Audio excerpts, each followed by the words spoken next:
Lucie Collier travaille depuis 7 ans pour Camaïeu. L'ambiance est un peu...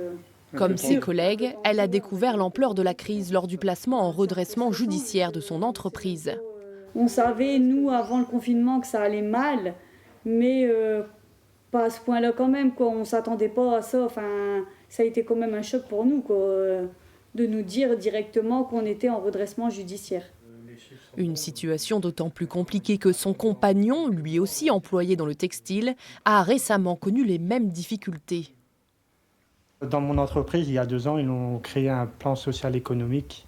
Et donc, ouais, c'était difficile à vivre pendant 6 mois, voire pratiquement 1 an. Ça fait mal parce que on se dit, voilà, ça peut arriver à tout le monde. Alors pour éviter le pire et préserver les emplois, Lucie Collier se mobilise. Il faut dire que Camaïeu, c'est près de 3 900 salariés en France, dont plus de 800 dans la région.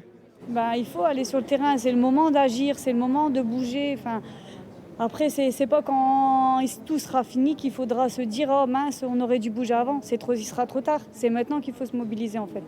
Peu de salariés se sont finalement rassemblés à Lille devant l'une des boutiques du groupe.